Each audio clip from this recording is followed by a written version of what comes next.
6월 26일 달빛교회 주일 예배 하나님께 드리도록 하겠습니다. 예배로의 부름으로 시작합니다. 너희 의인들아 여호와를 즐거워하라. 찬송은 정직한 자들이 마땅히 할 바로다. 수금으로 여호와께 감사하고 열줄 비파로 찬송할지어다. 새 노래로 그를 노래하며 즐거운 소리로 아름답게 연주할지어다. 아멘. 다 같이 일어나셔서 찬송가 1장 만복의 근원 하나님 찬양합니다. 만복의 근원 하나님 온 백성 찬송 드리고 저 천사여 찬송하세 찬송 성부 성자 성령 아멘. 네, 우리 사도신경으로 찬송가 제일 앞에 있는 사도신경으로 신앙을 고백하겠습니다. 전능하사 천지를 만드신 하나님 아버지를 내가 믿사오며 그 외아들 우리 주 예수 그리스도를 믿사오니 이는 성령으로 잉태하사 동정녀 마리아에게 나시고 본디오 빌라도에게 고난을 받으사 십자가에 못 박혀 죽으시고 장사한 지 사흘 만에 죽은 자 가운데서 다시 살아나시며 하늘에 오르사 전능하신 하나님 우편에 앉아 계시다가 저리로서 산자와 죽은 자를 심판하러 오시리라. 성령을 믿사오며 거룩한 공회와 성도가 서로 교통하는 것과 죄를 사하여 주시는 것과 몸이 다시 사는 것과 영원히 사는 것을 믿사옵나이다. 아멘. 자리에 앉으시고 교동문 142편 한 절씩 교독하겠습니다. 내가 소리내어 여호와께 부르짖으며 내가 내 원통함을 그의 앞에 토로하며 내 영이 내 속에서 상할 때에도 주께서 내 길을 아셨나이다.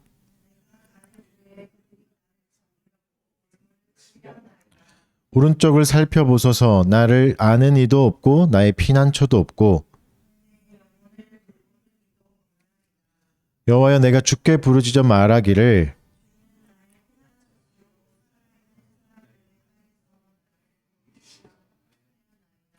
나의 부르짖음을 들으소서. 나는 심히 비천하나이다.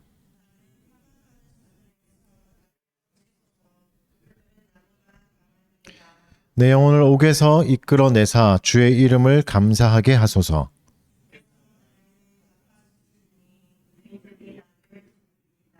아멘.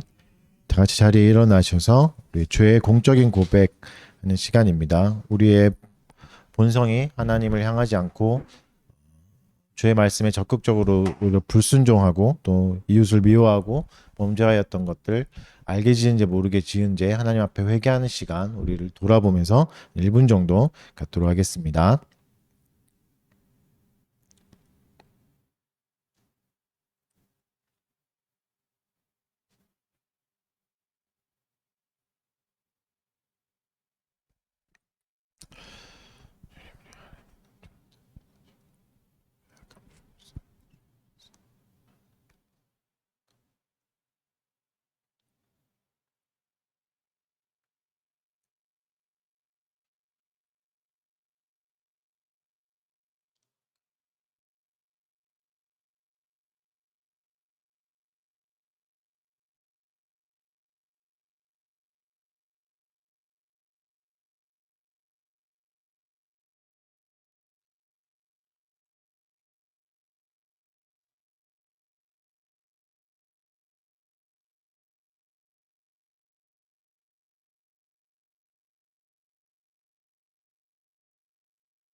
그가 우리를 흑암의 권세에서 건져내사 그의 사랑의 아들의 나라로 옮기셨으니 그 아들 안에서 우리가 속량 곧 죄사함을 얻었도다. 아멘. 감사 찬송하겠습니다. 시편 찬송 172장 시편 89편 1절에서 7절입니다. 시편 89편 1절에서 7절입니다.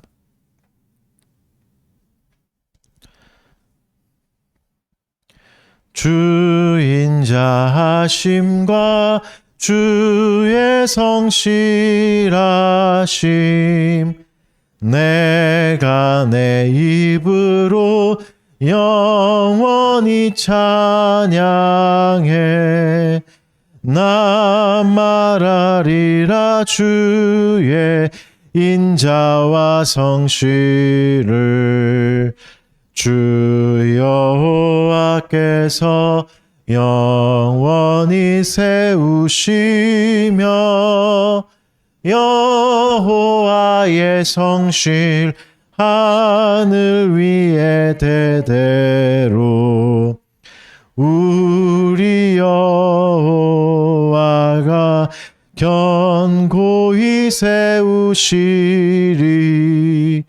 주 말씀하시길 내가 택한 자와 언약을 맺으며 맹세하여 도다 내가 내 자손을 견고히 세우지며 또 너의 보좌를 대대로 세우리니 온 하늘이 놀라 주 이름 찬양하며 주의 성실하심 다 찬양하오리라 만군의 하나님 하늘에서 누가 능히 여호와와 비교하리이까 주와 같이 능한 자 누구리까 주의 성실하심 주를 둘러싸오니 바다의 흉흉함 주가 다스리시며 파도가 일 때도 잠잠케 하시리라. 아멘. 자리에 앉으시고 기도하도록 하겠습니다. 사랑하는 주님 감사합니다. 오늘도 주의 말씀과 성령의 부르심으로 또 우리를 불러주셔서 이 자리에 나와서 하나님께 예배하게 해주신 것 감사합니다. 삼위 하나님의 영광을 기억하게 하여 주시옵고 그 영광을 누리는 시간 되도록 우리의 심령 가운데 역사하여 주시옵소서. 주님 우리의 죄악들을 좀 돌아보는 시간이었으면 합니다. 본성적으로 하나님의 말씀에 싫어하고 때로는 대적하고 또 그리스도의 복음을 부끄러워했던 또 우리의 강팍한 마음들을 주님 돌이켜 주시옵소서. 나를 돌아보지 못하는 아버지 때로는 너무나 양심에 화인 맞은 같은 그런 모습들 불쌍히 여겨 주셔서 나를 돌아보게 하여 주시옵고 주 앞에 은혜가 필요한 존재임을 절실히 깨닫는 하나님 그 특별한 은혜가 우리 안에 있게 하여 주시옵소서. 특별히 성령 하나님께서 우리의 마음과 또 생각과 우리의 모든 감정과 또 모든 말과 행동까지도 주관하여 주시옵소서. 그래서 하나님을 더욱 사랑하게 하여 주시옵고 내 안에 있는 우리 안에 있는 거짓된 것들과 아버지 하나님 또 악독한 것들 또 물리치고 떠날 수 있고 오히려 주의 말씀으로 또 향할 수 있는 우리가 되도록 은혜를 내려 주시옵소서. 특별히 주님 이 나라를 위해 기도드립니다. 병들고 소외된 자들, 또 연약한 자들, 가난한 자들 점점 어려운 시기가 되어가고 있습니다. 하나님 또 인플레이션으로 괴로워하는 많은 사람들, 취약계층들도 있습니다. 하나님 그들에게 적절한 돌봄이 있을 수 있도록 이 땅의 정부와 또 하나님 위정자들 하나님 인도하여 주시고 지혜를 더하여 주셔서 주의 다스림이 그들을 통해 또 이루어질 수 있도록 은혜를 내려 주시옵소서. 또 공공에 처하고 힘들어하는 사람들에게 넉넉히 이길 힘과 또 위로가 하나님 그들에게도 임할 수 있도록 은혜를 베풀어 주시옵소서. 주님, 또 특별히 주의 몸된 교회들을 위해서 기도드립니다. 이 시간에 또 하나님을 기억하며 예배드리는 주의 모든 몸들이, 교회들이 하나님 여호와의 말씀을 바르게 선포하게 하여 주시옵고 말씀대로 교회를 이끌어가게 하여 주시고 모든 교회 권속들이 하나님만 기억하며 예배할 수 있도록 은혜를 내려 주시옵소서. 하나님의 영광이 드러내는 교회가 되게 하여 주시옵소서. 특별히 또 달빛교회도 세워주셨사오니 기억하여 주시옵고 그리스도가 머리가 되시고 그리스도의 다스림을 잘 드러내는 교회가 되도록 도와주시옵소서. 달빛교회 교우들 하나님 기억하여 주시옵소서. 주께서 부르시고 세우신 교우들 한 사람 한 사람 은혜를 내려 주셔서 그리스도의 또 심장으로 서로를 사랑하게 하여 주시옵소서. 또 일터에 나가서 또 수고롭게 일하고 일하는 또 지체들이 있습니다. 지혜를 더하여 주시옵고 또 넉넉히 이길 체력도 더하여 주시옵고 일하는 자리에서 어떤 상황을 만나든지 간에 하나님의 위로가 임하게 해 주시옵고 이 모든 것을 이길 수 있는 힘과 지혜를 더하여 주시옵소서. 보내신 자리에서 부르심 받은 것을 기억하게 하여 주시옵고 충실히 사명을 잘 감당할 수 있는 직장인들 되도록 도와주시옵소서. 공부하고 있는 학생도 있습니다. 지혜를 더하여 주시옵고 이제 마무리가 얼마 남지 않았사오니 그 마무리 가운데도 함께하여 주셔서 주께서 선하게 인도하시는 길대로 잘 따라가도록 도와주시옵소서. 특별히 가정들 위해서 기도드립니다. 또 대의 열매를 주셔서 또 이제 아이 출산을 준비하고 있는 가정도 있습니다. 주님 그 가정을 축복하여 주시옵고 아이를 돌봄에 부족함 없도록 영육 간의 강건함 또 경제적인 풍족함도 허락하여 주셔서 아이를 주님 주신 선물인 아이를 잘 키워갈 수 있는 잘 준비되는 가정 되도록 은혜를 내려 주시옵소서. 주께서 세우신 가정들 가운데 함께하여 주시옵고 또 홀로 있는 각 가정들 가운데도 함께 해주셔서 어디 있든지 간에 무엇을 하든지 간에 주를 기억하게 해주시옵고 주님과 함께 동행할 수 있는 넉넉한 마음들 가질 수 있게 해주시옵고 또 이웃을 돌볼 수 있는 여유도 허락하여 주시옵소서. 이 시간에도 말씀을 듣습니다. 우리의 심령을 주장하여 주셔서 주의 말씀에 주목하게 하여 주시옵고 주께서 친히 말씀하여 주시고 또 주의 말씀 가슴에 새기고 실천할 수 있는 은혜의 시간 되도록 도와주시옵소서. 감사드리며 예수님 이름으로 기도드립니다. 아멘. 말씀 보겠습니다. 말씀은 마태복음 6장 19절에서 34절 말씀입니다. 마태복음 6장 19절에서 34절까지 말씀.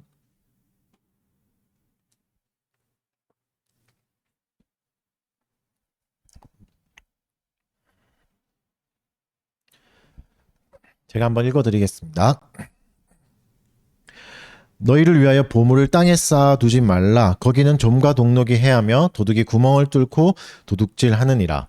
오직 너희를 위하여 보물을 하늘에 쌓아두라. 거기는 좀이나 동록이 해하지 못하며 도둑이 구멍을 뚫지도 못하고 도둑질도 못하느니라. 내 보물 있는 그곳에는 내 마음도 있느니라. 눈은 몸의 등불이니 그러므로 내 눈이 성하면 온몸이 밝을 것이요 눈이 나쁘면 온몸이 어두울 것이니 그러므로 내게 있는 빛이 어두우면 그 어둠이 얼마나 더하겠느냐. 한 사람이 두 주인을 섬기지 못할 것이니 혹 이를 미워하고 저를 사랑하거나 혹 이를 중히 여기고 저를 경히 여김이라. 너희가 하나님과 재물을 겸하여 섬기지 못하느니라. 그러므로 내가 너희에게 이르노니 목숨을 위하여 무엇을 먹을까 무엇을 마실까 몸을 위하여 무엇을 입을까 염려하지 말라. 목숨이 음식보다 중하지 아니하며 몸이 의복보다 중하지 아니하냐. 공중의 새를 보라. 심지도 않고 거두지도 않고 창고에 모아 들이지도 아니하되 너희 하늘아버지께서 기르시나니 너희는 이것들보다 귀하지 아니하냐. 너희 중에 누가 염려함으로 그 키를 한 자라도 더할 수 있겠느냐. 또 너희가 어찌 의복을 위하여 염려하느냐. 들의 백합화가 어떻게 자라는가 생각하여 보라. 수고도 아니하고 길쌈도 아니하느니라. 그러나 내가 너희에게 말하노니 솔로몬의 모든 영광으로 입은 것이 이 꽃 하나만 갖지 못하였느니라. 오늘 있다가 내일 아궁이에 던져지는 들풀도 하나님이 이렇게 입히시거든 하물며 너희일까 보냐. 믿음이 작은 자들아. 그러므로 염려하여 이르기를 무엇을 먹을까 무엇을 마실까 무엇을 입을까 하지 말라. 이는 다 이방인들이 구하는 것이라. 너희 하늘 아버지께서 이 모든 것이 너희에게 있어야 할 줄 아시느니라. 그런즉 너희는 먼저 그의 나라와 그의 의를 구하라. 그리하면 이 모든 것을 너희에게 더하시리라. 그러므로 내일 일을 위하여 염려하지 말라. 내일 일은 내일이 염려할 것이요 한날의 괴로움은 그날로 족하느니라. 아멘. 네, 마태복음 21번째 시간입니다. 욕심과 걱정 사이에서라는 제목 가지고 말씀 전하도록 하겠습니다. 이제 사람을 이제 움직이는 요인을 이제 동인이라고 하잖아요. 사람을 움직일 수 있는 격려해서 움직일 수 있는 걸 동인이라고 하는데, 효과적인 동인 중에 이제 가장 대표적인 게 두 가지가 탐욕을 조장하거나 염려를 자극하는 겁니다. 그러니까 욕심을 자극하거나 불안을 자극하는 게 사람을 움직이기가 가장 쉬워요. 예를 들어서 이런 걸 하면 당신의 생활이 윤택해질 겁니다. 이런 걸 하면 당신은 훨씬 더 나은 사람이 될 겁니다. 멋진 사람이 될 겁니다는 이제 욕심, 탐욕을 자극하는 거죠. 굉장히 효과적입니다. 또 반대로 이제 염려를 자극하는 건 뭐죠? 이게 없으면 당신은 불행해질 겁니다. 남들 다 하는데 이거 안 하면 당신은 뒤처질 거예요. 이렇게 하는 거 염려를 자극하는 거죠.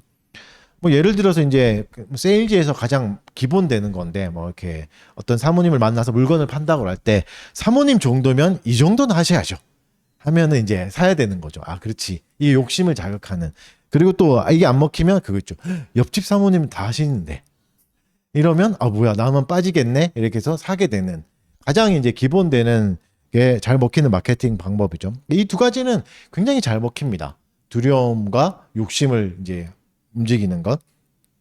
그래서 이제 오늘 본문에서는 예수님이 이 두 가지를 다루어 주십니다. 가장 강력하고 빠르기 때문에 늘 기억하십시오. 사람을 빨리 움직이고 급박하게 움직이면 반드시 부작용이 생깁니다. 뭔가 있는 거죠. 그래서 이제 이거를 피해도 있는데, 그러면 그것을 그리스도 안에서 어떻게 사용해야 하는가? 왜냐하면 큰 에너지이기도 하고 움직일 수 있으니까 일단은 사용되는 게 좀 많거든요. 그리스도 안에서 이제 이걸 어떻게 사용해야 되는가 오늘 말씀해 주십니다. 그래서 오늘 본문은 세 부분으로 나눌 수 있는데, 19절부터 이제 21절은 하늘의 보화를 쌓아두라, 이 메시지죠. 많이 들어보셨던. 그리고 그 사이에 좀 다른 방법 같은데 22, 23절은 눈이 밝아야 된다. 좀 뜬금없는 이야기를 하는 것 같은데 뭐 같은 맥락이에요. 눈이 밝아야 한다. 이 방법을 말씀해 주시는 거죠. 하늘의 보물을 쌓으려면. 그리고 24절부터 31절 꽤 긴 부분을 염려하지 마라에 투자하고 계십니다. 염려하지 마라는 이야기를 길게 해주십니다. 다양한 예를 하면서. 그리고 하나님의 나라와 의를 구하라. 이게 본질적인 삶이다. 이게 본질이다. 이를 얘기해 주시는 거죠. 길게 얘기하신다는 건 설득하시는 거겠죠. 예를 주시면서 그렇게 이제 친절하게 얘기해 주시는 본문입니다. 그래서 오늘 본문을 좀 살펴보겠습니다. 먼저 이제 19절과 21절을 보면 보물을 땅에 쌓아두지 말고 하늘에 쌓아두라고 명령하시죠. 왜 땅에 쌓아두지 말라고 하시죠? 거기에는 좀과 동록이 있다. 좀벌레는 다 아시죠? 벌레, 옷을 이제 상하게 하는 좀벌레, 그 나프탈렌 같은 거 넣어놓잖아요. 그게 좀벌레고, 동록은 이제 녹 쓰는 거, 녹 쓰는 게 이제 그런 거죠. 그러니까 뭐 좀이 쓸거나 녹 쓸면 뭐죠? 재물이 녹이 쓸어서 재구실을 못하게 하는 거잖아요. 사실 지금 우리가 이제 겪고 있는 거죠. 이게 인플레이션의 대표적인 예거든요. 인플레이션이 뭐죠? 돈에 좀이 쓸고 녹이 쓰는 겁니다. 그래서 돈이 가치가 떨어지는 거죠. 그러니까 만 원이 이전에 만 원이 아니죠. 이전에 만 원이면 과자를 이만큼 살 수 있었다면 이제 만 원이면 요만큼밖에 못 사는. 만 원은 그대로 만 원인데 가치가 떨어지는 거죠. 쉽게 말하면 돈에 물 탄다 이렇게 얘기하기도 해요. 인플레이션을. 돈이 이제 그만큼 약해지는. 그렇죠? 그러니까 무슨 말하시냐면 땅에 쌓아두는 것은 좀과 동록이 쓴다. 돈이 재구실하지 못하게 된다. 돈의 역할을 잃어버린다. 이런 의미가 되는 거죠. 그러면 어떻게 해야 되죠? 답은 재구실하게 해줘야 되는 거죠. 돈이 돈의 역할을 할 수 있도록. 재구실하는 건 뭐라고 말씀하시죠? 보물을 하늘에 쌓아두라라고 말씀하시는 거죠. 근데 이것을 오해하시면 안 됩니다. 돈을 하늘에 쌓아두라는 거를 흔히 이제 뭐 교회 헌금하라 이렇게 이제 볼 수 있잖아요. 근데 생각해 보시죠. 천국에 화폐 경제가 있겠습니까? 천국에는 화폐 경제는 없겠죠. 그렇죠? 뭐 뭘 하겠어요? 금본위 제도를 쓰거나 그러지도 않을 거고, 뭐 코인 이런 걸 쓰지도 않을 거 아니에요. 그렇죠? 천국은 그런 개념이 없잖아요. 그러니까 천국에 놔두라, 이게 교회 헌금하라 이런 개념은 아니겠죠. 뭐 땅에 안 되니까 교회에 맡겨두라. 이거는 뭐 그런 뉘앙스가 아닌 걸 아시겠죠. 그런 말을 하는 게 아닙니다. 교회에 맡겨두는 것도 결국 땅에 쌓아놓는 거예요.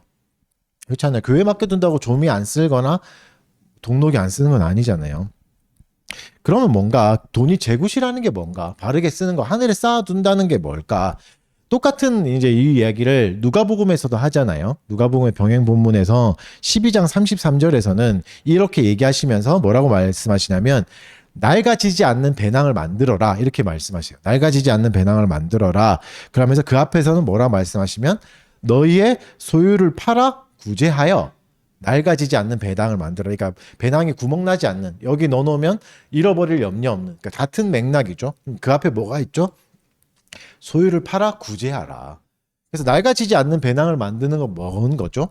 구제하는 거. 그러니까 하늘에 쌓아두는 행위는 뭘 말하는 거냐면 구제하라는 겁니다. 그러니까 돈이 재구실하게 하라. 이거는 구제하라는 거죠. 그럼 돈을 어떻게 해야 되는가? 쌓아두는 게 아니라 사용하라는 거죠. 물론 여러분 이렇게 쌓아두지 말고 사용하라는 게 저축하고 투자하지 말라는 얘기가 아닙니다. 예수님도 달란트 비유하시면서 은행에 이자 받는 거 얘기하시잖아요. 차라리 이자 받는 게 낫지 않냐. 그러니까 투자를 뭐 부인하거나 이런 게 아닙니다. 뭐 항상 재료로 만들어서 다 써버려라 이런 뉘앙스가 아니에요. 투자도 사실은 쓰는 거예요. 사용하는 거죠. 은행에 저금하는 것도 사용하는 거잖아요. 그래서 돈의 가장 기본된 역할은 뭐죠? 사용하는 겁니다. 쌓아두는 게 아니라 사용하는 거죠. 어디에? 가난한 자를 돕고 연약한 자를 돕는데 사용하는 거죠. 이게 돈을 바르게 사용하는 거죠. 그래서 21절에서 이 말씀을 하십니다. 내 보물이 있는 그곳에 내 마음도 있다. 그러니까 돈의 역할은 뭐죠?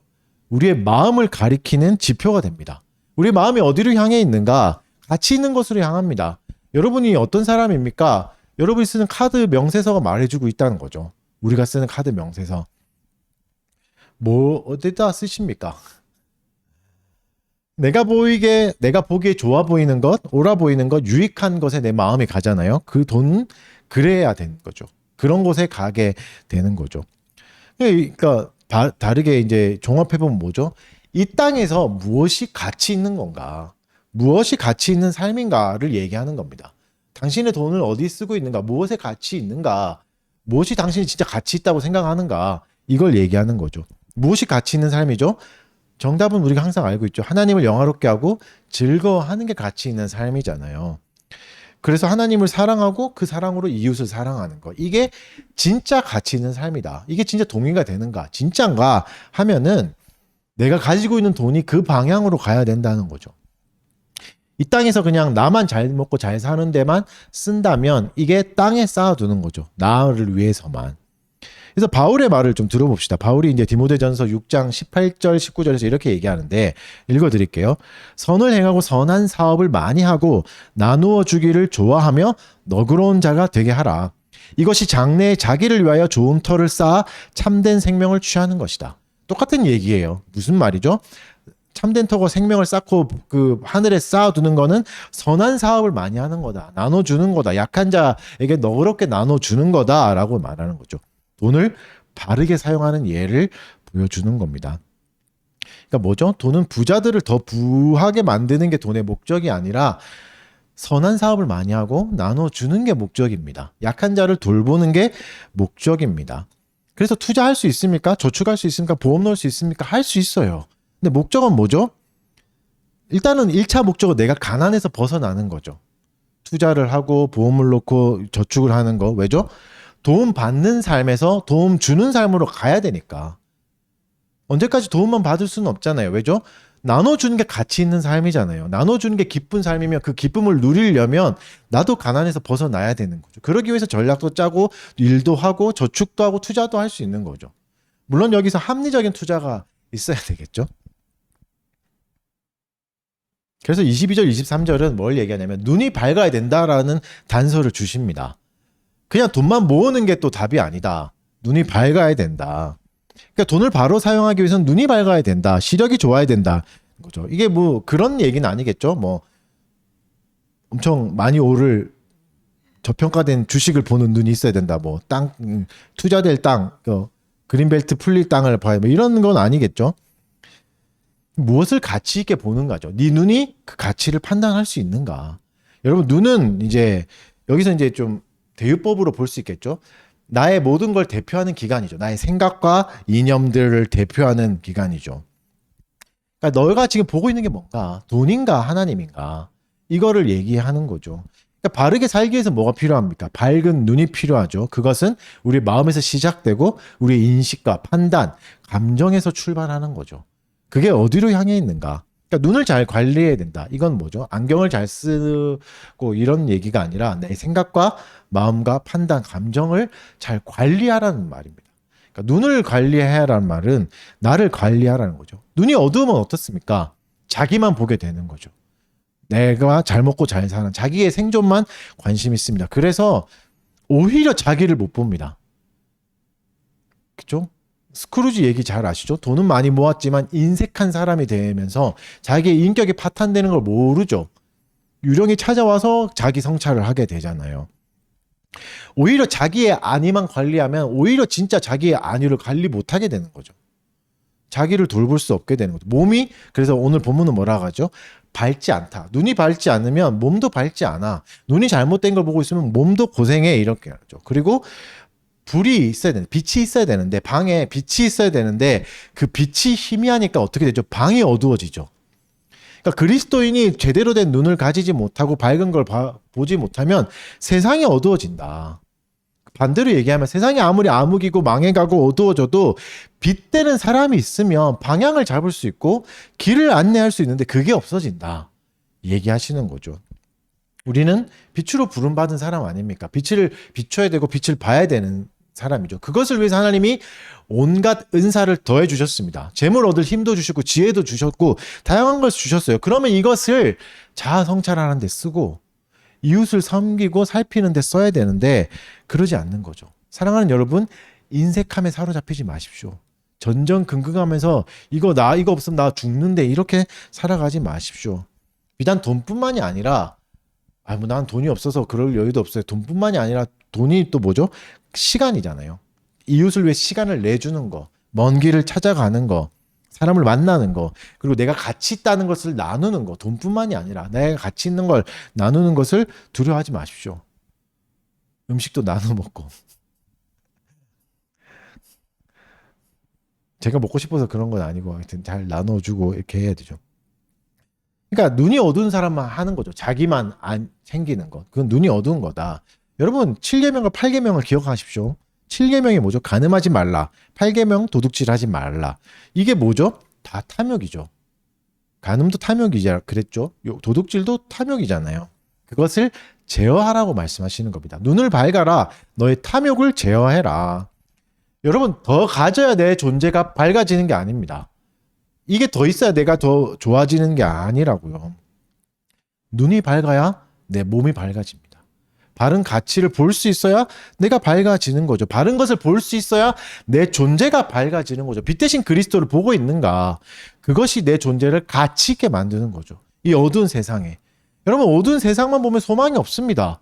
한 푼이라도 더 모아야죠. 뺏어서라도 더 모아야죠. 사기를 쳐서라도 모아야 되는데 그리스도를 보는 순간 그렇지 않구나가 되는 거죠. 빛은 이기적으로 살지 않습니다. 빛은 자기만 빛낼 뿐만 아니라 다른 사람에게도 비춰주는 거죠. 빛은 반드시 이타적으로 삽니다. 작년에 이제 베스트셀러가 됐던 책 중에 다정한 것이 살아남는다라는 책이 있어요. 읽어보셨죠? 베스트셀러니까 이게 제가 좋아하는 책인데 그 진화론을 말하는 책이에요. 물론 이제 저는 진화론을 반대합니다. 창조론자인데 이제 진화론에 이제 오해가 있었다 이걸 얘기하면서 찰스 다윈이 이제 종의 기원 제가 읽었거든요. 이거 그냥 TMI 자랑하고 싶어가지고 하는 거고. 종의 기원에서 이제 적자 생존을 말해요. 적자 생존 많이 들어보셨죠? 근데 적자 생존을 오해하고 있는데 적자 생존이 뭐죠? 강한 자가 살아남는다가 아니에요. 적자 생존은 적합한 자가 살아남는답니다. 그리고 실제로 이제 종의 기원에서 종의 기원도 5판까지 나오거든요. 초판에는 적자 생존이란 말 안 해요. 5판에 넣어요. 그 5판에 이제 그 다른 사람이 얘기해가지고 이제 찰스 다윈이 넣는 거거든요. 그러니까 찰스 다윈의 본연의 의견은 아니었어요. 오히려 종의 기원을 읽어보면 뭐가 있냐면 자상한 존재가 많은 공동체가 오래 간다. 살아남는다. 이렇게 얘기해요. 따뜻한 공동체가. 그래서 적자 생존은 무슨 뜻이냐면 적합한 존재가 살아남는다예요. 생존에 적합한 존재가 살아남는다. 이걸 오해하다 보니까 강자가 살아남는다라고 오해하는데 이게 아니라는 거죠. 그래서 이제 이 책에서 뭘 말하냐면 어떤 생물이 살아남느냐, 자기 가축화 시켰던 생물들이 살아남는다. 자기를 가축화 시키는, 이게 무슨 말이죠?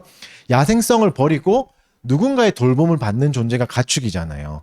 그런 거죠. 그러니까 동물 중에 야생성을 버리고 자기 가축화되는 게 살아남는다. 타인의 돌봄을 받고 타인을 필요한 존재로 받아들이는 거. 야생은 어떤 거죠? 홀로 살아가는 거죠. 그러니까 자기의 안에만 살피는 게 야생입니다. 세상에서, 거친 세상에서 그냥 나만 천상천하 유아 독존을 사는 게 야생성인 거죠. 이걸 죽이고 사회 속에 들어가서 타인의 돌봄을 받고 타인의 인정을 받는. 그래서 이제 이 책에서는 개와 늑대 이야기를 해요. 개는 야생성을 죽이고 자기 가축화를 실어 넣는 거죠. 그리고 사람도 이랬다고 얘기합니다. 야생성이 남아있던 사람들은 오히려 빨리 죽는다. 생각해 보십시오. 화를 잘 내고 잘 싸우는 사람들은 스트레스도 많이 받고 위험에도 노출되니까 잘 죽는다. 유전자를 잘 남기지 못한다. 사실 그렇잖아요. 그래서 오히려 소심한 사람이 살아남죠. 전쟁에 나가서 나를 따르라는 사람은 죽지만 나를 살려라, 막 걸어만 날 살려라, 도망가는 사람은 살아남는 거죠. 하여튼 그런 논리인 거죠. 그래서 자기 가축화 시킨 존재가 살아남았다. 이렇게 뭐 호모 사피엔스 뭐 이런 얘기도 하는데, 근데 이제 이 책의 이제 핵심이 이거예요. 자기 가축화에도 문제가 있다. 이거 자기 가축화가 우리 문화에도 있거든요. 가장 우리 속담으로 쉽게 얘기하면 팔은 안으로 굽는다. 팔은 안으로 굽는다. 그러니까 내 편이면 챙겨준다 이거죠. 이거의 강점은 내 편은 잘 살아요. 근데 단점이 뭐죠? 팔 밖에 있는 사람은 인간 취급을 안 하는 거죠. 그러니까 자기 가축화의 단점은 뭐냐면 비인간화가 일어납니다. 내 그룹 밖에 있는 존재는 비인간화가 일어나는 거죠. 이게 누누이 말씀드렸죠. 정치에서 제일 많이 일어나는 거죠. 내 그룹 안에 있는 사람은 사람이다. 내 그룹 밖에 있는 사람은 사람이 아니다. 그래서 보수는 진보를 사람으로 여기지 않죠. 또 진보도 보수를 사람으로 여기지 않죠.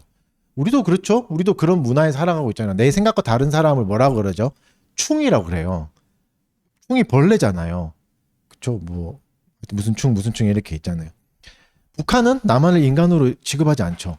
남한도 북한을 취급하지 않아요. 저 어릴 때 또리 장군이라는 영화가 있거든요. 거기 보면 막 김일성이 나와요. 김일성이 가면을 까면 돼지예요. 사람이 아니에요. 그 북한군이 다 이제 보면 다 늑대고, 그러니까 실제로 사람으로 취급하지 않는 거죠. 그걸 어릴 때부터 이제 넣는 거죠. 물론 저는 북한을 싫어합니다. 북한은 우리의 주적이고. 그러나 사람으로 봐야 되는 거죠. 자기 가축화의 단점이 이겁니다. 실제로 이제 히틀러가 독일이 유대인을 학살할 때 이걸 썼어요. 자기 가축화, 그 비인간화. 그래서 유대인을 비인간화 시킨 거죠. 그래서 그들을 죽이는데 전혀 양심의 가책을 느끼지 않고 더 죽이는 게 본연의 몫이다 해서 전혀 양심의 가책이 없이 사람을 죽여요.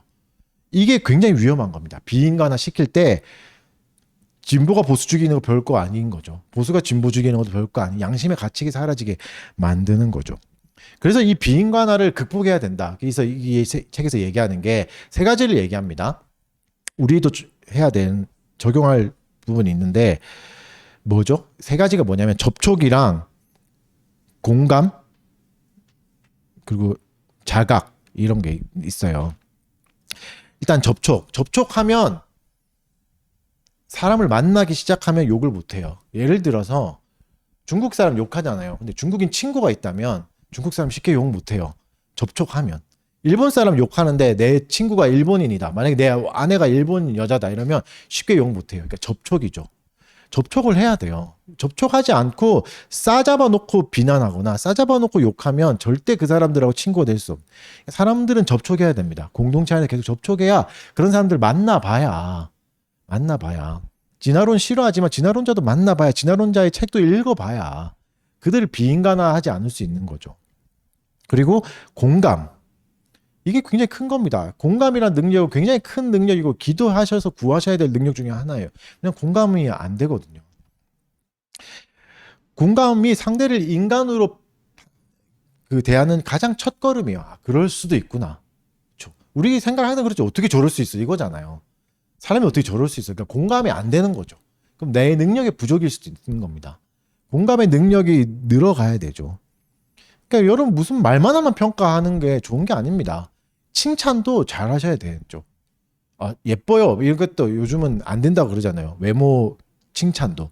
이것도 외모 그거다 이래가지고 싫어하잖아요. 맞는 말이죠. 맥락이죠. 그래서 평가하는 것도 조심해야 돼요. 공감이 먼저입니다. 공감해야 되는 거죠.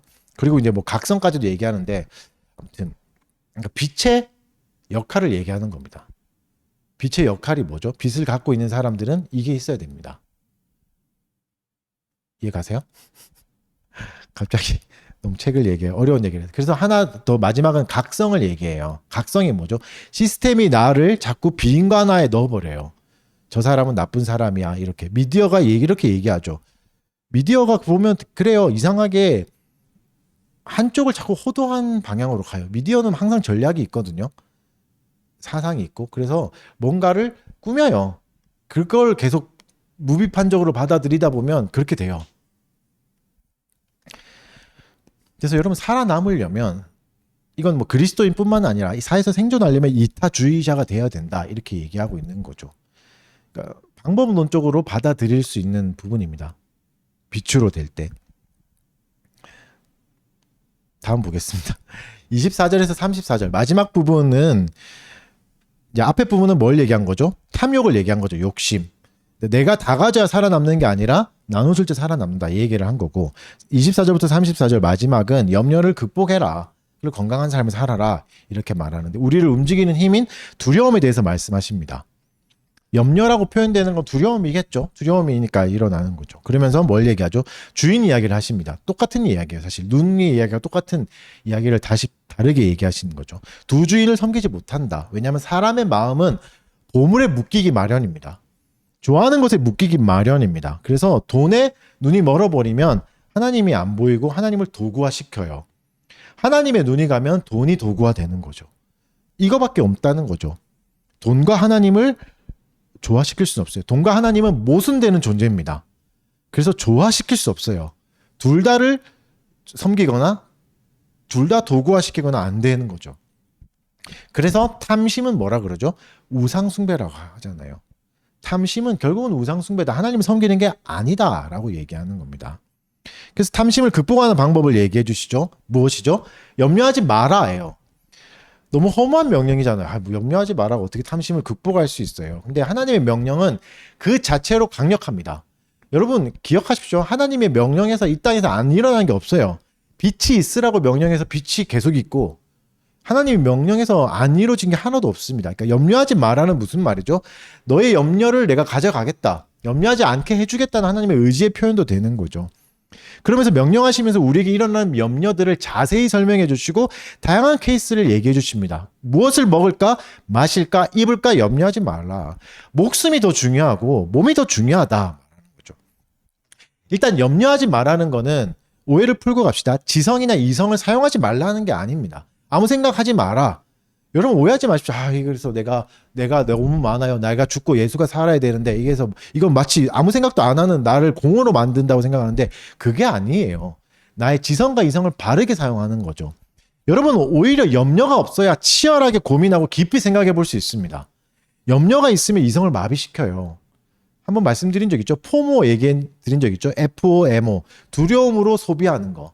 이거 없으면 없는. 그래서 포모가 뭐 작년에 기억나세요? 주식이 엄청 오를 때 막 사가지고 지금 다 장기 투자자가 되셨죠? 강제로. 저도 그 사람 중에 한 명입니다.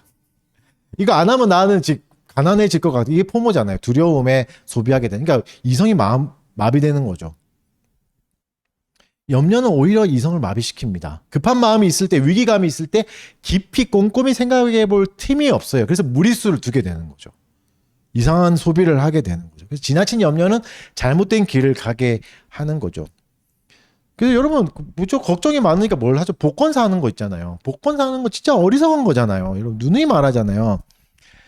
복권을 사려면 확률이 뭐죠? 60억 원치 사면 한 번 될 거라고요. 그 확률인데 너무 아깝지 않아요? 확률을 계산해요. 당첨될 확률을 생각하면 너무 바보 같은 투자예요. 그래서 본문에서 뭘 말하죠? 목숨이 음식보다 중요하고 몸이 옷보다 더 중요하다. 무엇을 먹느냐 무엇을 입느냐가 내 목숨이나 몸보다 중요하지 않다. 내가 먹는 음식보다 내가 더 크다. 내가 입는 옷보다 내가 더 큰 존재다. 그런 것 없어도 죽지 않는다. 그리고 그런 것은 하나님 주신다. 무슨 말이죠? 하나님이 목숨과 몸을 유지해 주시지 않느냐. 그렇다면 그 중요한 것도 해주시는데 그 다음 거 되는 옷이랑 먹는 거는 책임져 주시지 않겠느냐. 작은 거 돌보지 않겠느냐. 두려워 마라 하면서 돌보시는 하나님에 대해서 쭉 얘기합니다. 섭리를 얘기하는 거죠. 하나님이 돌보신다. 이런 작업을 하라는 거죠. 이게 뭐죠? 결국은 나를 돌보는 겁니다. 나의 영혼을 돌보는 겁니다. 우리는 스스로 우리의 영혼을 돌봐야 됩니다. 물론 하나님이 우리의 영혼을 지키시고 돌보시는 분입니다. 그렇다고 해서 가만히 있으라는 게 아니에요. 우리의 의지를 사용해서 너도 너의 영혼을 돌봐라. 왜냐하면 가만히 있으면 뭐죠? 우리는 염려에 사로잡혀 버리니까. 그것과 대적하기 위해서 싸워야 된다. 하나님이 우리를 돌보시는 존재지 계속해서 복음을 나에게 외쳐줘야 돼요. 그래야 버틸 수 있어요. 하나님이 지키시는 걸 믿고 두려움을 쫓아내면서 살아야 되죠. 그리고 계획도 써야 되고 이성도 써야 되고 공부도 해야 되고 나도 개발해야 되는 거죠. 가만히 한번 생각해 보시죠. 나에게 두려움이 없어진다면, 미래에 대한 두려움이 없어진다면 뭐 먹고 살까? 내가 진짜 살 수 있을까? 굶어 죽는 건 아닐까? 결혼을 할 수 있을까? 이런 두려움이 없어진다면, 뭐 먹고 살까의 막막함이 없어진다면 무슨 일 있는 기쁨으로 할 수 있습니다. 무슨 직업을 가져도 괜찮게 살아갈 수 있어요. 돈 걱정에 사로잡히면 직업도 제대로 못 구합니다. 어떻게 되죠? 일단 되는 대로 구해보자. 되는 대로 취직부터 해보자. 이러면 뭐가 된다고요? 나를 돌보지 못해요. 내가 뭘 잘하고 무엇을 좋아하는지, 내가 이 직업과 맞는지를 못하는 거죠. 장기적으로 그럼 내가 어떤 기술을 습득하고 나를 어떻게 성장시켜서 갖고 갈지는 전혀 생각하지 못하는 거죠. 뭐가 되는 거죠? 부품이 돼버리는 겁니다. 왜냐하면 사회는 그걸 원해요. 자본주의 사회 구조는 부속품을 원하지 생각하는 존재를 원하지 않거든요. 각성해야 되는데 각성해야 되는 거죠. 염려가 없어야 나를 돌볼 수 있습니다. 나를 발전시켜 나갈 수 있습니다. 기술을 쌓아갈 수 있어요. 염려하면 지성을 가지고 있는 인간이 동물이 되어버리는 거죠. 인간이 지성이 가장 강력한 힘인데 동물보다 뛰어난 힘이 그걸 못 쓰게 되는 거죠. 되는 대로 살아가게 되는 거죠. 염려하지 말라는 거듭 말씀드리지만 가만히 있으라는 게 아니에요. 염려하지 말고 준비하라는 겁니다. 염려하지 말고 너의 영혼을 돌보라는 이야기입니다. 염려는 큰 에너지입니다. 사람을 움직일 수 있어요. 근데 염려는 뭐가 안 되냐면 성장시키지는 못합니다. 그래서 본문에서 그 얘기를 하시죠. 네가 염려로 키를 한자나 자라게 하는가. 이 키는 이제 우리 그 키가 아니에요. 아시죠? 그 사이즈를 얘기하는데 한자니까 50cm 반걸음. 그러니까 네가 그 걱정으로 한 걸음도 못 간다. 한 걸음도 나아지지 못한다 얘기하죠. 그러니까 염려는 움직일 수는 있습니다. 사람을. 그러나 성장시킬 수는 없습니다. 하나님이 우리에게 원하시는 건 뭐죠? 움직이는 게 아니에요. 성장하는 거죠. 자라가는 거죠. 그리스도에게까지. 그래서 염려에서 벗어나라고 얘기하시고 그걸 얘기하죠. 여러분, 앞으로 우리가 살아갈 때 저도 마찬가지고 늘 두려움이 있을 겁니다. 어떤 두려움이냐면 실직에 대한 두려움이 계속 있을 겁니다. 특히 4차 산업의 시대는 더 그럴 겁니다. 한번 얘기해 드렸죠. 왜냐하면 4차 산업 시대는 이제는 진짜 직업이 사라지는 시대니까. 엄청나게 사라지는 시대잖아요. 어제까지도 잘 나갔던 직업이 한순간에 사라지는 시대를 살아갈 겁니다. 그러니 뭘 하라고요? 두려움에 대비하십시오. 실직의 두려움은 계속 찾아올 겁니다. 계속 있을 거예요. 무슨 일을 하든. 늘 있을 겁니다. 새로운 직업을 가져도 두려울 거예요. 이사를 가도 두려울 겁니다. 새로운 환경을 가도 새로운 친구를 사귀어도 환경을 바꿔도 두려울 겁니다. 환경이 좋아져도 그렇고 나빠져도 또 나름의 염려가 생길 겁니다. 무슨 말이죠? 염려는 당연하다는 얘기를 하는 겁니다. 찾아오는 건 당연하다고요. 무엇을 하든 간에 이 땅에서는 하나님이 얘기하셨잖아요. 가시덩굴과 엉겅퀴를 낼 거다. 염려는 계속 생길 겁니다. 그러니 우리 인생을 어떻게 가야 됩니까? 염려가 안 생기게 하는 방향으로 갈 수는 없습니다. 이만큼 쌓아놓으면 내가 염려가 안 생기겠지? 돈이 이만큼 있으면 10억, 100억 있으면 안 생기겠지? 불가능하다는 얘기입니다. 그렇게 어리석게 인생을 낭비하지 말라고 얘기하시는 거죠. 오히려 뭘 키워야 되죠? 염려가 찾아오더라도 금방 보낼 수 있는, 염려가 나에게 머무르지 않을 수 있는 능력을 키워야 됩니다. 우리는 염려를 쉽게 떠나보낼 줄 알아야 됩니다. 무슨 수로? 눈을 밝게 가짐으로. 밝은 눈을 바라보면서. 무엇을 바라봐야 되죠? 하나님의 섭리를 말씀하십니다. 하나님의 섭리를 무엇을 통해 보여주십니까? 오늘 본문은 되게 재밌어요. 목숨과 몸을 얘기하시죠. 그 다음에 뭘 보라고 얘기하시죠? 공중의 새를 보라 얘기하시고, 그 다음에 뭐죠? 백합화 보라 얘기하시고, 그 다음은 들풀을 보라.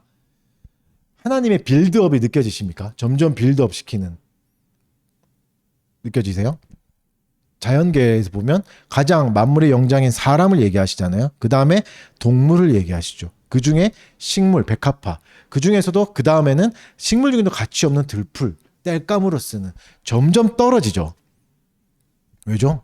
우리 존재가 이렇게 될 때가 있거든요. 우리 존재가 그렇잖아요. 난 힘 있어, 잘할 수 있어 이렇게 시작했다가 난 동물밖에 안 돼. 나는 그냥 돼지구나, 먹는 충이구나 이러다가 난 식물이에요. 움직일 수도 없어, 시키는 대로. 그러다가 이름도 없는 그냥 난 땔감이구나. 나는 존재가 아무구나, 해악이구나 이렇게 되는. 많이 경험해 보시지 않습니까? 그럼 고등학교 이제 입학할 때 1학년 되면 다 서울대 써요, 입학. 그러다가 이제 좀 시간 지나면 인서울. 나중에 고3 되면 대학만 갔으면 좋겠습니다. 사람에서 시작해서 식물, 잡초까지 가죠. 난 사회에 필요 없는 존재야. 우리의 존재는 늘 이럴 수 있습니다. 존재의 자소가 대단하다고 아니요. 언제든 떨어질 수 있어요. 늘 경험하고 있잖아요. 그래서 하나님 뭘 얘기하시는 거죠? 네가 어떤 자존감을 가지고 있던 간에 내가 돌본다. 얘기하시는 거죠. 네가 만물의 영장 사람이냐? 네 목숨과 몸 내가 돌본다. 말 못하는 동물이냐 새냐? 내가 돌본다. 너 백합화로 떨어졌냐? 식물이냐? 움직이지 못하는 동물에서 식물이 됐냐? 그래도 내가 너를 돌본다. 이제는 해악이 되는 들풀, 땔감 정도밖에 안 되는 존재가 됐냐? 그래도 내가 돌본다. 얘기하시는 거죠. 여러분, 사회에 아무 유익이 없는 존재가 됐다고 생각할 때가 있을 겁니다. 늘 있어요. 근데 뭘 비유해 주시죠? 인간 중에 가장 복받았다는 존재인 솔로몬을 얘기해 주십니다. 가장 복받았어요. 똑똑하고 지혜도 받았으면서 부귀와 영광을 다 누렸어요. 가는 데마다 승리하고 가는 데마다 잘 되는 사람이 솔로몬이었잖아요. 온갖. 근데 들풀보다 솔로몬이 덜하다. 들풀이 훨씬 더 영광스럽다. 이렇게 얘기해 주시는 거죠. 뭐죠? 네가 그 정도 땔감 존재, 사회의 땔감 존재로 느껴질 때도 아니야. 너는 그때도 솔로몬보다는 귀하다. 얘기하시는 거죠. 솔로몬이 못 봤던 걸 볼 거니까. 솔로몬이 못 봤던 영광을 너는 보게 될 거니까. 하나님의 섭리 안에 있을 거니까. 비교하지 마라, 두려워하지 말라고 이렇게 계속해서 얘기해 주시는 거죠. 그래서 계속 반복해 주세요. 31절을 보시죠. 31절 한 번 더 반복해 주십니다. 31절 같이 읽어봅시다. 마태복음 6장 31절 시작. 무엇을 입을까 하지 말라. 여러분 보세요. 본문에서 19절에서 시작되는 동안 또 그 사이에 또 일어나는 거죠. 앞에서 19절 20절에서 이제 적응해서 이제 염려하지 말아야지 했는데 그 사이에 오는다고 또 염려가 생기거든요. 또 얘기해 주시는 거죠. 왜죠? 일상에서 빈번하게 일어날 겁니다. 계속해서 일어날 겁니다. 그래서 우리 영혼에게 입이 닳도록 외쳐야 됩니다. 한 번으로 된다고 생각하지 마십시오. 계속 얘기해야 돼요. 매 순간. 왜냐하면 염려는 매일 다른 모습으로 찾아올 거거든요. 이렇게 얘기하지만 저도 또 염려에 사로잡힐 겁니다. 늘 다른 염려. 그때마다 내 영혼에게 외쳐야 됩니다. 하나님의 섭리가 나를 돌보고 계신다. 나의 상황은 바뀌겠지만 그분의 섭리가 나를 돌보고 계신다. 그러니 두려워하지 말고 생각하십시오. 그리고 계획하십시오. 33절도 같이 읽어봅시다. 그래서 뭘 해야 되는가? 어떤 계획으로 가야 되는가? 33절 시작. 그런즉 너희는 그의 의를 구하라. 그리하면 이 모든 것을 너에게 더하시. 너희는 하나님의 나라, 하나님의 뜻, 하나님의 계명이 이루어지는 것에 최선을 다해라. 그러면 나머지는 주신다. 여러분 아까 솔로몬의 영광이 나왔잖아요. 솔로몬 영광 한번 생각해 보십시오. 솔로몬의 영광에 솔로몬이 구한 게 없어요.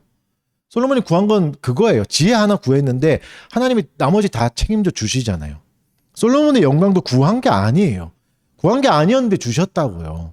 걱정하지 마십시오. 우리의 필요를 하나님이 가장 잘 아십니다. 그래서 여러분 하나님이 우리의 순간의 존재의 필요를 아세요. 그래서 우리가 때로는 식물이 되어야 될 때가 있습니다. 때로는 들풀 같은 존재로 살아가야 될 때가 있어요. 그렇게 두실 때가 있습니다. 왜죠? 그게 우리 영혼에 유익한 일이 될 때니까. 그래야 하나님 의지하는 거 배울 수 있잖아요. 식물 돼야 의지하는 거 배울 수 있어요. 고1이 서울대 간다고 깝치고 있을 때 은혜 못 구해요. 대학이라도 가게 해주십시오. 이럴 때 겸손을 배울 수 있죠. 겸손해야 이웃에게 친절할 수 있어요. 그래야 조금 겸손해집니다. 우리의 본성을 아시잖아요. 들불 정도 돼야 그제야 조금 겸손해진다고요. 백합화만 돼도 겸손 못 찾아요. 그럴 때가 있는 거죠. 그래서 여러분, 우리의 상황은 날마다 변할 겁니다. 이게 우리 영혼의 유익이 될 겁니다. 겸손을 배우는 시간이 될 거고, 은혜를 구하는 시간이 될 거고, 그리고 준비하는 시간이 될 겁니다. 여러분, 우리는 계속 변할 거예요. 상황도 변하고 염려도 변해요. 그러나 돌보심은 변하지 않습니다. 밝은 눈으로 이걸 봐야 돼요. 하나님의 돌보심은 변하지 않아요. 매일 같은 돌보심으로 우리를 지켜주십니다. 잘 나가는 존재라고 해서 더 잘 지켜주시는 게 아니고, 못 나간다고 해서 외면하시는 게 아니라 동일하게 지켜보아야 주십니다. 결론을 맺겠습니다. 결국 탐욕과 염려는 뿌리가 같습니다. 하나님을 못 보는 거죠. 하나님을 신뢰하지 못하는 무지함에서 오는 겁니다. 하나님을 신뢰하셔야 됩니다. 그분을 의지하고 그분의 도우심을 날마다 의지해야 돼요. 그러려면 생각해야 되고 준비해야 됩니다. 염려하지 말고 나를 개발해야 됩니다. 본문에서 뭐라고 얘기하죠? 한날의 괴로움은 그날로 족하다 얘기하세요. 매일을 주께 맡기고 살아라 얘기하시죠. 그러니까 하루를 잘 살으라고 얘기하시는 거죠. 하루를 진실되게 살아라. 과정을 무시하지 말라 얘기하십니다. 여러분, 세상은 성과로 판단합니다. 근데 하나님은 과정으로 판단합니다. 하나님은 하루로 판단하십니다. 세상은 전체로 판단합니다. 네가 뭐가 됐니? 네가 대통령이 됐니 안 됐니 이걸로 세상은 판단하지만 네가 그 하루를 정직하게 살았니? 라고 하나님은 판단하시는 거죠. 반대로 하시는 거죠. 그래서 여러분, 진짜 하나님 주시는 우리에게 보물로 주시는 건 뭐죠? 하루예요. 일상이에요. 염려가 있을 때는 하루를 누릴 수가 없습니다. 보통 한 책에서 봤는데 한 회사를 한 사람이 다닐 때 한 1,000명 정도 되는 규모의 회사를 다닐 때 한 2, 30년 다닐 때 한 사람이 그 회사가 인정하는 당신의 승진, 바로 승진할 수 있습니다 라고 하는 기회를 많아야 2번이래요. 얻을 수 있는 기회가 2, 30년 다녔을 때. 근데 이런 기회는 언제 오죠? 그러니까 회사는 2, 30년 중에 한 2, 3번밖에 안 보는 거죠. 많아야 2, 3번이에요. 그러나 그 2, 3번의 그건 언제 생기죠? 하루하루의 과정이잖아요. 하루하루의 과정. 회사는 그것만 성과만 보겠지만 하나님은 과정을 보세요. 그리고 과정이 성과를 만들어가는 거지 어떤 기회를 잘 활용했나가 아닌 거죠. 하루를 성직하게 살아야죠. 여러분, 하루를 살면서 불안함에 나를 내어주지 않고 이웃을 용납했는가? 넉넉한 마음으로 용서했는가? 사랑했는가? 하루를 인색하지 않게 잘 베풀었는가? 인내했는가? 하나님은 이걸 물어보시는 거죠. 너 그렇게 살았니? 이 과정을 중요하게 여기십니다. 네가 들풀이 됐니? 백합화가 됐니? 이제 새가 됐니? 이제 대단한 사람이 됐니? 이게 아닌 거죠. 어떻든 상관없습니다. 하나님 앞에. 괴로움은 매일 찾아올 겁니다. 없애려는 시도보다 견디는 힘을 키우십시오. 빨리 보낼 수 있는 힘을 키우십시오. 하나님을 바라볼 때 이 힘이 키워집니다. 거듭 말씀드리지만 나의 존재는 커졌다가 작아질 겁니다. 계속 왔다 갔다 할 겁니다. 하지만 하나님의 돌보심은 동일합니다. 하루를 살아가십시오. 염려를 미리 땡겨와서 하루를 못 누리는 삶을 살지 마시고 불안함에 하루를 내어주지 마시고 이성적으로 생각하시고 판단하시고 살아가시고 그리고 친절하십시오. 이타주의자가 되어 가셔야 됩니다. 여유가 있어야 사람을 돌볼 수 있거든요. 옆에 사람도 볼 수 있으니까. 하루를 충실하게 사시는 달빛교회 교우들 되시기 바랍니다. 찬송합시다. 찬송가 382장 찬송합시다. 382장입니다. 너 근심 걱정 말아라 주 너를 지키리 주 날개 밑에 거하라 주 너를 지키리 주 너를 지키리 아무 때나 어디서나 주 너를 지키리 늘 지켜주시리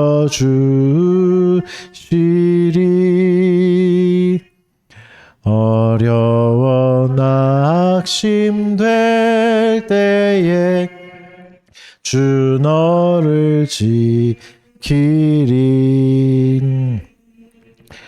위험한 일을 당할 때 주 너를 지키리 주 너를 지키리 아무 때나 어디서나 주 너를 지키리 늘 지켜주시리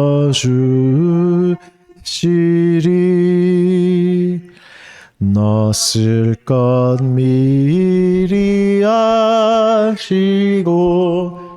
주 너를 지키리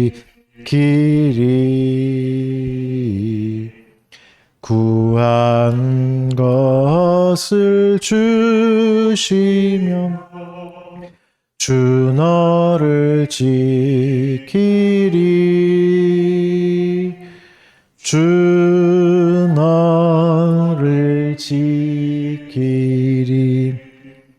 아무 때나 어디서나 주 너를 지키리 늘 지켜주시리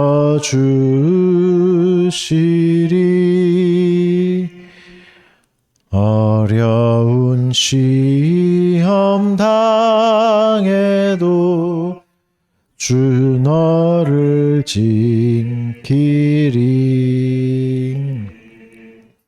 구주의 품에 거하라 주 너를 지키리 주 너를 지키리 아무 때나 어디서나 주 너를 지키리 늘 지켜주시리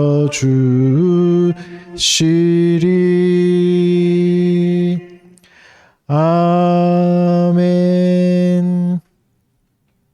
아멘이 있는데 헌상기도 헌금을 위해서 제가 잠깐 기도하겠습니다. 사랑하는 주님 감사합니다. 주님 우리에게 재물 얻을 힘을 주시고 각자의 허락하신 일터에 나가서 또 허락하신 분기스들을 주신 것 감사드립니다. 힘을 주신 또 재물 얻을 힘을 주신 주님을 기억하게 하여 주시옵고 우리의 모든 가고 일어서고 앉음이 하나님의 돌보심에서 나온다는 걸 기억하게 하여 주시옵고 우리에게 주신 것들로 이웃을 돌보고 하나님의 영광을 즐기고 누리는데 사용할 수 있도록 우리에게 지혜를 더하여 주시옵소서. 두려움에 사로잡힌 우리들을 건져내어 주시옵고 늘 주를 바라보게 하여 주셔서 섭리 가운데 잘 살아갈 수 있는 우리가 되게 하여 주시옵소서. 감사드리며 예수님 이름으로 기도드립니다. 자리에 일어나셔서 강복선언으로 예배 마치도록 하겠습니다. 주 예수 그리스도의 은혜와 하나님 아버지의 사랑과 성령의 교통하심이 너희 무리와 함께 있을지어다. 아멘. 네, 자리에 앉으시고 예배 마쳤습니다. 네.